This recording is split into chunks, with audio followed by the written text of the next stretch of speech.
Hello student, today I am Tamanna Sharma, TGT Social Science, a faculty of Suraj School Rewari. Today I am going to explain chapter 1 in civics, which is the Indian Constitution. In students, we already done some part of this chapter in previous video, like learning objectives, what is constitution and why do we need a constitution. Okay, now we will discuss the topic key features of Indian Constitution. First key feature is federalism. What is federalism? Federalism is a system of government where power is divided between the central government and the state or regional government through a written constitution. क्या होता है federalism system? जहाँ पर power को state and central government के बीच में divide कर दिया जाता है, जो कि रिटन कॉन्स्टिट्यूशन में उनकी पावर्स को राइट किया जाता है और उन्हीं के according state and central government या रीजनल गवर्नमेंट वर्क करती है. Okay, and both type of government can act directly upon the people through their official and laws. In India, we have government at national level as well as the state level. हमारे country में India में क्या है, national level की government भी है और state level पे भी गवर्नमेंट है. There also exists a system of governance with a 3-tier system. हमारी कंट्री में लोकल लेवल पे भी 3-tier system है. वो क्या होती हैं, जैसे विलेज लेवल पर, ब्लॉक लेवल पर एंड डिस्ट्रिक्ट लेवल पर. Okay, so this is known as 3-tier system is known as Panchayati Raj system. Okay, this system has elected bodies at the village, block and district level. This decentralization of power ensure greater participation of people and more effective implementation of rural development programs. इस जो 3-tier system है, ये इससे क्या show होता है कि ज़्यादा से ज़्यादा लोग पार्टिसिपेट कर पाते हैं और क्या होता है कि effective implementation of rural development, और इससे क्या है, रूरल एरियाज़ का डेवलपमेंट भी बहुत इफेक्टिवली होता है. Both the national and state government derives there authority and power from the constitution. यहाँ पर क्या है कि नेशनल और स्टेट गवर्नमेंट दोनों ही क्या कहते हैं, किसके अकॉर्डिंग वर्क करते हैं, कॉन्स्टिट्यूशन के through. So in theory, both government can exercise their powers equally, but in practice the state are subordinate to the central government. दोनों अपनी अपनी पावर का काम करते हैं, लेकिन स्टेट जो होते हैं वो सेंट्रल गवर्नमेंट के सबॉर्डिनेट के रूप में काम करते हैं. In true federation, as in the case of united state, both entities, national and state governments, are independent of each other and state do not exist as subordinate units of the central government. अगर हम USA की बात करें, जहाँ पर truly federation system है, वहाँ पे क्या है कि दोनों स्टेट एंड जो यूनियन गवर्नमेंट है, सेंट्रल गवर्नमेंट है, जहाँ जिसे हम नेशनल गवर्नमेंट यहाँ पर कहते हैं, सो वो दोनों ही इंडिपेंडेंटली वर्क करते हैं. उनके पावर डिवाइड हुए हुए हैं और दोनों इंडिपेंडेंटली वर्क करते हैं, किसी के काम में इंटरफेरेंस नहीं करते और ना ही स्टेट गवर्नमेंट सेंट्रल गवर्नमेंट के सबॉर्डिनेट के रूप में वर्क करती है. But in India, okay, in India is not a true federation in this sense and is regarded as quasi federal in its nature. यहाँ पर true federation system नहीं है, यहाँ पे हम क्या कहते हैं, quasi federation. क्यों कहते हैं quasi federation? Because the federal character of the Indian Constitution involves a 3-way distribution of power between the national government and the state. This 3-way distribution is listed under the union government, union list, the state list and concurrent list. जो यहाँ पर हमारे constitution के through power का distribution किया गया, तो list बना दी गई हैं. 3 लिस्ट हैं. एक यूनियन लिस्ट है जिसमें कुछ सब्जेक्ट्स दिए हुए हैं, जहाँ पर उन सब्जेक्ट्स पे ओनली नेशनल गवर्नमेंट वर्क करती है. एक है स्टेट लिस्ट, जिस पे काम करने का पावर किसके पास है, स्टेट गवर्नमेंट के पास. और थर्ड है कॉन्करेंट लिस्ट, जिसमें जो सब्जेक्ट्स दिए गए हैं उसमें स्टेट और नेशनल गवर्नमेंट दोनों ही साथ में वर्क करते हैं, और कभी उनके बीच में अगर किसी तरह की कंट्रोवर्सी हो जाती है तो उसमें किसके डिसीजन को फेवर किया जाता है, सेंट्रल गवर्नमेंट को. तो इसलिए यहाँ पर स्टेट गवर्नमेंट जो है वो पूरी तरह से इंडिपेंडेंट नहीं है, तो इसलिए इंडियन फेडरल सिस्टम को क्या कहा जाता है? Quasi federal system. Okay, understood. The central government is giving exclusive powers to make laws on the items listed on the union list. The state can make laws on the item listed in the state list. On the item listed in the third list called concurrent list, both the center and state can make laws. While each state in India enjoys autonomy in exercising power on certain issues subject of national concern, required that all states follow the laws of the central government. Okay, clear? In the case of overlap of the interest of any matter of the list, then the power of central government prevails. This makes the central government more power. मैंने अभी आपको बताया था कि concurrent list में कुछ अगर किसी सब्जेक्ट को लेकर स्टेट एंड नेशनल गवर्नमेंट के बीच में कंट्रोवर्सी हो जाती है तो ओवरलैप हो जाते हैं दोनों के इंटरेस्ट, तो किसको हम फेवर करते हैं, कौन से किसके डिसीजंस को? सेंट्रल गवर्नमेंट को। तो ये चीज़ जो है सेंट्रल गवर्नमेंट को क्या बनाती है? More powerful. इसलिए इंडिया के फेडरेशन सिस्टम को ट्रूली फेडरेशन सिस्टम नहीं कहा जा सकता, बट फेडरेशन सिस्टम है। ओके, क्योंकि यहाँ पे पावर का डिवीज़न किया गया है। Okay, next is parliamentary form of government. India में जो भी लॉज बनाए जाते हैं, डिसीजन लिए जाते हैं, वो किसके थ्रू लिए जाते हैं? पार्लियामेंट के थ्रू लिए जाते हैं।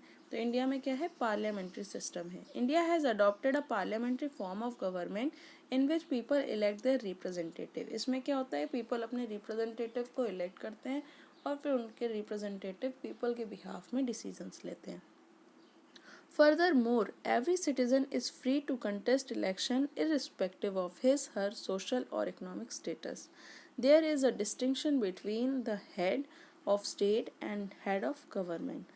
The head of the state usually refer to a nominal head like the President of India in whose name of the country is governed. अब ये क्या बता रहे हैं कि इंडिया में कोई भी पर्सन, चाहे किसी भी स्टेटस का हो, कोई भी इकोनॉमिक कंडीशन हो, कोई भी सोशल स्टेटस हो, वो इलेक्शन में पार्टिसिपेट कर सकता है। ओके, और यहाँ पर जो हमारी कंट्री का जो हेड ऑफ द स्टेट है तो और जो हेड ऑफ द गवर्नमेंट है, इन दोनों की पावर में भी काफ़ी डिफरेंस है। यहाँ पे जो हेड ऑफ द स्टेट है, लाइक प्रेसिडेंट जो है इंडिया का, उसके पास ओनली नॉमिनल पावर्स हैं। पावर्स तो बहुत शो कर रखी हैं, पर वो प्रॉपर अपनी जो डिसीज़न है वो नहीं ले, अपनी पावर का प्रॉपर यूज़ नहीं करता है। उसकी पावर का यूज़ कौन करता है? Head of the government, like prime minister. Okay, the head of the state usually refer to a nominal head like the president of India in whose name the country is govern. हमारी country का जो nominal head है, जिसके पास only power देखने के लिए है, उसका प्रॉपर वो यूज़ नहीं करता है, वो क्या कहते हैं? उसी के नाम पर इसलिए हेड बनाया गया है कि जिसके नाम पर कंट्री को रन किया या गवर्न किया जा सके। Such a head may be elected directly or indirectly, unlike the constitutional monarchy in Britain, where the head of the state is hereditary head. कई कॉन्स्टिट्यूशनल ऐसी मोनार्किकल वो हैं कंट्रीज़ लाइक ब्रिटेन, वहाँ कॉन्स्टिट्यूशन के according work होता है, लेकिन वहाँ पर क्या कहते हैं, जो हेड है वो वहाँ की कौन है? क्वीन है। ओके, और यहाँ पे हेरिडिटरी सिस्टम है। यहाँ पर क्वीन के बाद उनके जो सन होंगे या उनके जो ब्लड रिलेशंस हैं वही वहाँ के हेड बनते रहते हैं। The head of the government refer to the ruling government headed by the prime minister along with his her council of minister. अब ये क्या कह रहे हैं कि head of the government किसको कहा जाता है? ruling government headed by the prime minister along with his her council of minister. India में जो head of the government है, मैंने अभी आपको बताया head of the state का मतलब देश का head कौन है? president. head of the government, government का head कौन है? prime minister, जो कि अपने किसके साथ वर्क करता है? काउंसिल ऑफ मिनिस्टर्स के साथ। Okay, next is 3 organs of government and the system of checks and balance. यहाँ पे क्या है? हमने गवर्नमेंट के 3 ऑर्गन्स में डिवाइड कर रखा है। What is organs? Like legislature, executive and judiciary. तो इससे क्या है कि हमने उनकी पावर्स को प्रॉपर डिस्ट्रीब्यूट कर रखा है, कोई अपनी पावर से ज़्यादा उसका यूज़ नहीं करता है। तो ये आपस में एक दूसरे को चेक करते रहते हैं कि कोई किसी तरीके की मिसयूज़ तो नहीं कर रहा पावर का, किसी दूसरे की पावर का यूज़ तो नहीं कर रहा। तो इस तरीके से चेक एंड बैलेंस बना रहता है और गवर्नमेंट अपना वर्क प्रॉपर करती है। The government carries out it's work with the help of its 3 main organs. जो वर्क करती है गवर्नमेंट वो अपने 3 मेन ऑर्गन्स के थ्रू करती है। वो क्या है? The executive, the legislature and the judiciary. The executive is responsible for governance and administration. Executive का वर्क क्या होता है कि जो लेजिस्लेचर ने लॉज बनाए हैं उनको पब्लिक में इम्प्लीमेंट करना और गवर्नेंस करना और प्रॉपर तरीके से एडमिनिस्ट्रेशन को चलाना। The president, vice president and the council of minister from the executive branch in India. तो ये जो प्रेसिडेंट, वाइस प्रेसिडेंट और काउंसिल ऑफ में ये किसका पार्ट है? एग्जीक्यूटिव के। Okay. The legislature refers to the member of the Lok Sabha and Rajya Sabha. जो पार्लियामेंट के 2 हाउसेज हैं, लोकसभा एंड राज्यसभा, वो किस ऑर्गन के नाम से जाने जाते हैं? लेजिस्लेचर के, because they make laws. Legislature का काम क्या है? Making laws. Okay. Next is the judiciary, which comprises the Supreme Court, the High Court and the District Court. Judiciary का काम क्या होता है? To protect the laws. Okay. तो इसके अंदर ये किससे मिलकर बनी हुई है? Supreme court, high court and district court is involve in the interpretation of laws. All 3 branches are required to run state smoothly and effectively. ये तीनों ही जो ऑर्गन्स हैं उनका होना बहुत ज़रूरी है। एंड ये जो जुडिशरी की 3 ब्रांचेज हैं ये स्टेट को स्मूथली और इफेक्टिवली चलाने के लिए बहुत ही ज़रूरी है। In order to ensure that no branch of government has unlimited power over the other, each organ acts as a check on the other and ensure balance of power between all 3. तो इन तीनों के work अलग अलग हैं। Legislature का काम है laws बनाना, executive का वर्क है लॉज को इम्प्लीमेंट करना पब्लिक में, और जुडिशरी का वर्क है लॉज को प्रोटेक्ट करना। तो तीनों के अलग अलग वर्क डिवाइड किए गए हैं। तो ये तीनों ही और इक्वल इनको पावर प्रोवाइड की गई है। तो ये तीनों एक दूसरे को चेक करते रहते हैं कि कोई अपनी पावर का मिसयूज़ तो मतलब नहीं कर रहा, अपनी पावर से ज़्यादा पावर का यूज़ तो नहीं कर रहा। तो इस तरीके से चेक एंड बैलेंस बना हुआ है गवर्नमेंट के इन तीनों ऑर्गन्स के बीच। Okay. Next feature is fundamental right and directive principle of the state policy. The fundamental rights were include the constitution because they enshrine the basic rights of every citizen of the country. All citizens, irrespective of race, religion, caste, or sex, have a given the right to move the court for the enforcement of their fundamental rights. What is fundamental rights? कुछ basic rights होते हैं जो एक public के development के लिए बहुत ही ज़रूरी होते हैं. तो हमारे कॉन्स्टिट्यूशन ने वो हर सिटीज़न को प्रोवाइड किया है, चाहे वो किसी भी कास्ट के हों, किसी भी रिलीजन के हों, कोई भी उनका जेंडर हो, नो प्रॉब्लम. अगर उनके राइट्स को कोई उनसे छीनता है तो वो कोर्ट में अपील कर सकते हैं. ओके, इसीलिए इसको फंडामेंटल राइट्स कहा जाता है. दे primarily protect individual from any arbitrary state action. The fundamental rights include, क्या क्या है fundamental rights में? 6 fundamental rights कॉन्स्टिट्यूशन ने हमें प्रोवाइड किए हैं. Right to equality, right to freedom, right against exploitation, right to freedom of religion, cultural and educational right, right to constitutional remedies. Okay. Dr. B.R. Ambedkar, the chairman of the drafting committee, called the right to constitutional remedies as a heart and soul of Indian Constitution. अगर किसी को ऐसा लगता है कि उसके जो fundamental rights हैं वो उससे छीने जा रहे हैं, ओके, तो वो जाकर कोर्ट में अपील कर सकता है. तो ये जो राइट उसको एक पब्लिक को दिया, सिटीज़न को दिया गया है, तो बी आर अम्बेडकर ने इस राइट को क्या कहा है? Soul of Indian constitution. Okay, so according to this right a person can move supreme court in case violation of her fundamental rights. तो इससे क्या है कि हर सिटीज़न के जो फंडामेंटल राइट्स हैं वो सेफ हैं, क्योंकि उसके पास एज ए प्रोटेक्टर के रूप में कोर्ट में अपील करने का राइट है. Okay, next is in addition of fundamental rights, the constitution also has a section called the directive principle of state policy. ये दो चीज़ें हम काफ़ी पढ़ते हैं, fundamental rights and directive principle. Fundamental rights वो हैं जो राइट्स हमने सिटीज़न को गवर्नमेंट ने प्रोवाइड किए हैं कॉन्स्टिट्यूशन ने, और अगर उनके कोई राइट्स को छीनता है तो वो कोर्ट में अपील कर सकते हैं, कोर्ट इन्फोर्स करता है फंडामेंटल राइट्स को. लेकिन डायरेक्टिव प्रिंसिपल्स जो हैं वो सिटीजन्स के लिए नहीं है, वो स्टेट गवर्नमेंट और सेंट्रल गवर्नमेंट के लिए गाइडलाइन का काम करता है, और उनको किस तरीके से डेवलपमेंट करना है इस चीज़ की गाइडलाइन प्रोवाइड करता है. ये स्टेट एंड सेंट्रल गवर्नमेंट पर डिपेंड करता है कि वो उन गाइडलाइंस को फॉलो करते हैं नहीं. Directive principles only guideline provide करता है, स्टेट गवर्नमेंट और सेंट्रल गवर्नमेंट उसको फॉलो करने के लिए इन्फोर्सेबल नहीं है बाय कोर्ट के through.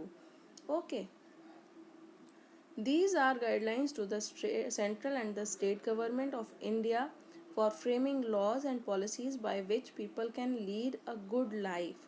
They also aim to establish social and economic democracy through a welfare state. These, unlike the fundamental rights, are non-justiciable in nature. जैसे fundamental rights justiciable हैं कि अगर एक सिटीज़न को लगता है कि उसके फंडामेंटल राइट्स उससे छीने जा रहे हैं तो कोर्ट में अपील कर सकता है. लेकिन अगर किसी सिटीज़न को लगता है कि उसकी state government in directive principles को फॉलो नहीं कर रही है तो वो उस कोर्ट में नहीं जा सकता. Okay, next feature is secularism. A secular state is one in which the state does not officially promote any one religion as the state religion. Secular मतलब होता है धर्मनिरपेक्ष. तो कोई भी जो हमारी इंडियन कंट्री है उसकी एक हमारे कॉन्स्टिट्यूशन का एक और फीचर है सेकुलरिज्म.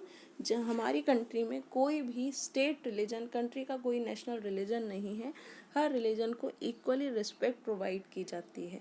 काफ़ी सारे रिलीजन हमारी कंट्री में एग्जिस्ट भी करते हैं. Okay, a secular state is one in which state does not officially promote any one religion as the state religion.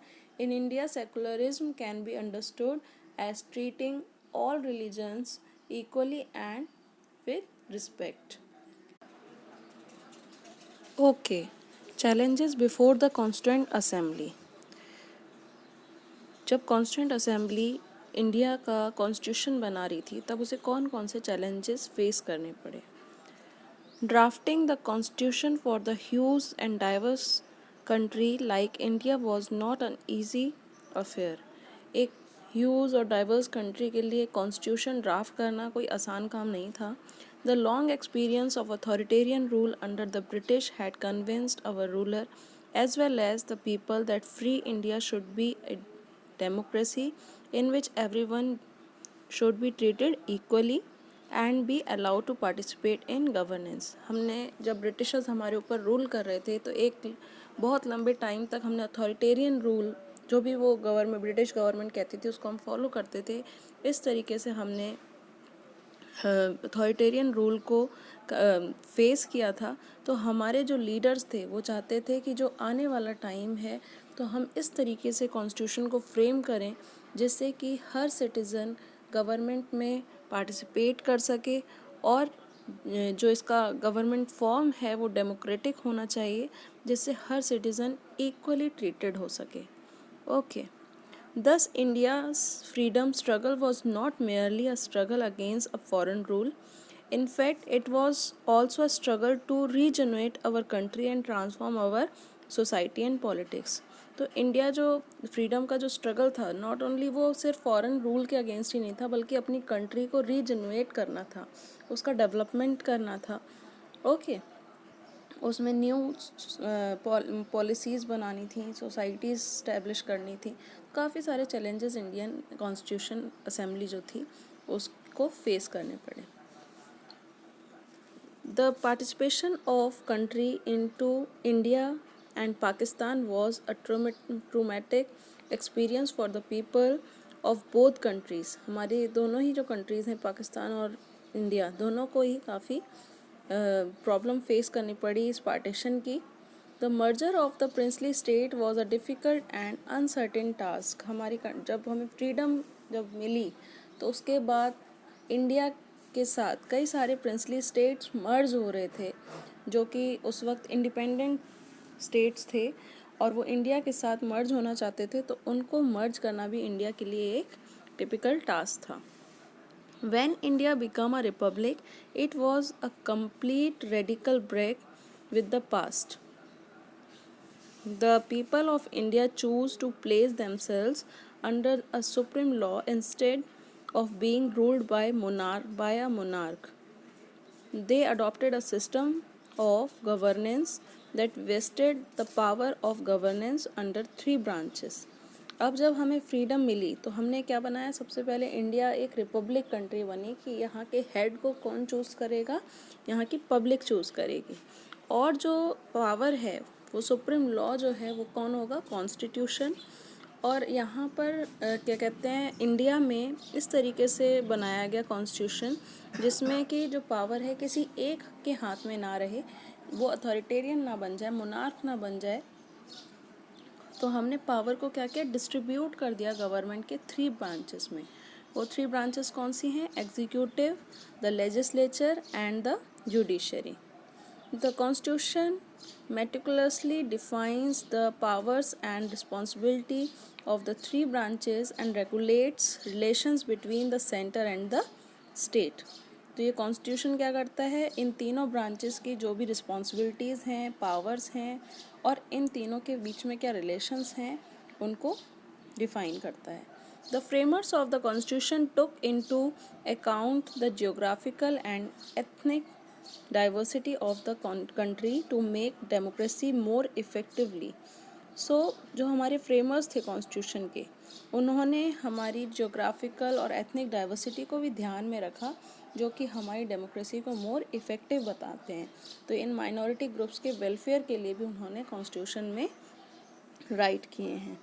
They have also worked towards making just distribution of economic resources with an aim to eradicate poverty through socio-economic reforms by adopting a method of systematic planning. तो उन्होंने constitution में कुछ systematic planning भी इस तरह से की है जिससे कि जो हमारे नेचुरल रिसोर्सेज हैं वो सभी सिटीजन्स के पास इक्वली डिस्ट्रीब्यूटेड हो सकें.